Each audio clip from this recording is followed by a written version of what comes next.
Well, water is essential in most everything we do, yet much of the world struggles to find clean, safe drinking water supplies. Take, for instance, India. In this rapidly developing country, 70% of hospitalizations can be traced back to dirty drinking water. In just 1 year, India spends more treating diarrhea associated with unclean water supplies than the total gross domestic product of half of the countries in the world. It's a global issue and one that brought people from several countries to the University of Oklahoma to look at some innovative ways to bring clean water to our thirsty planet. And our Alisa Hines was there. That's right, Rob. Every 2 years, the University of Oklahoma's Water Center puts on the International Water Conference to help educate people from all over the world on how to have a safe, clean water supply.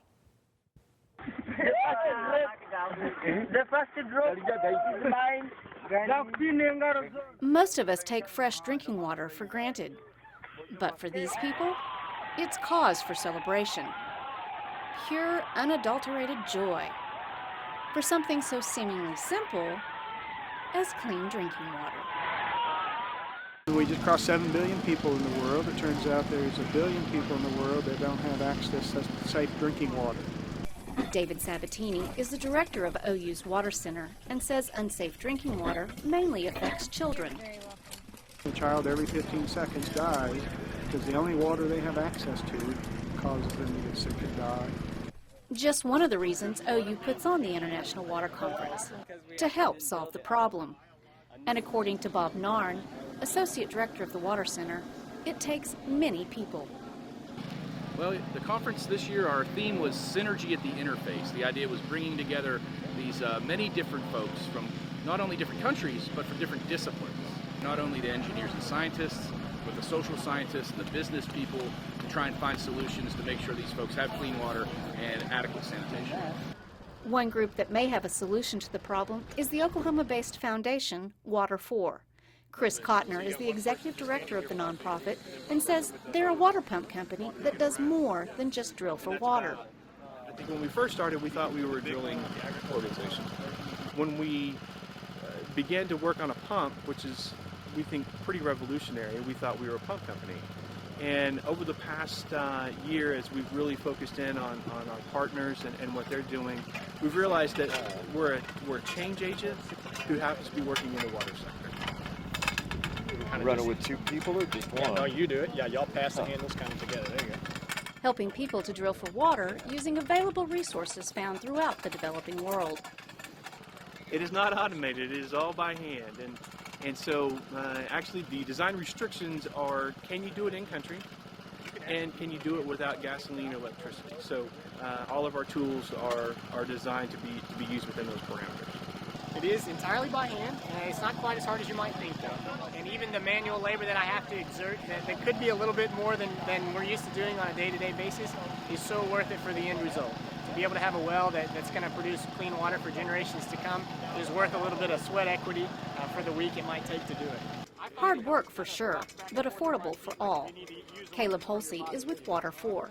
It costs about 1/10 the cost of most of the other hand pumps in the world. It's also easy to repair at a local level. A lot of the problem with some of the hand pumps that you find all over the world is when they break, nobody knows how to fix them, or no one has the available parts to do that, or the expertise. So a broken pump, but a functioning well winds up going without being used. Whereas our pump is designed to be easily replaceable, easily repairable, so that you don't have that problem. Because things will wear out, things will break, and when they do, you want to be able to continue to use that good water source. Making the pump both affordable and sustainable. Jesi is an OSU engineering student and says she's seen firsthand how important that is. It was heartbreaking in some ways, but I did witness that in Sierra Leone, the fact that, some of the people were so used to having foreign aid come in, they didn't want to do the work themselves. They expected it all to be done by us, or for us to provide money for everything, when really we're trying to teach them that, no, you have to be self-supporting. Well, this is revolutionary, really. You're able to go in and really work on a problem that affects so many people in the world, and that's having clean water. But even more than that, what Water4 is trying to do is set up nationals and empower local people to be able to do what we do. In other words, we're not so interested in going in and doing it for them, but rather to go in and train them and let them replicate it and carry it forward. Finding clean water and saving lives, one pump at a time. And everything connecting between this point and this point is all PVC. So it's very easy to replace. easy to replace. It's very inexpensive. Yeah. Now, Caleb tells me that Water 4 hopes their pump will solve the need for fresh water and put their company out of business. And you know, Alisa, finding access to fresh, clean water is not only an issue and a challenge in the developing world, but also in newly industrialized countries like India. That's right, Rob. The number of people in India that don't have access to clean, fresh drinking water is about twice as large as the entire population of the U.S. And you know, while that certainly is a sobering number, what I will take away from your story is that very first shot when those people were so happy. What'd you call it? Unadulterated joy. That when they got water for the first time. Thank you so much. Nice story. Now, OSU engineering students are also working abroad, helping design and install a water filtration system that can be built on site. We've been involved for the last 3 years in a small village in Honduras, Seis de Mayo, Honduras, where they've got real problems with the quality of their drinking water. And so we have come up with a method to help them. It doesn't solve all their problems, but it allows them, each household, to do purification of the water that they can get.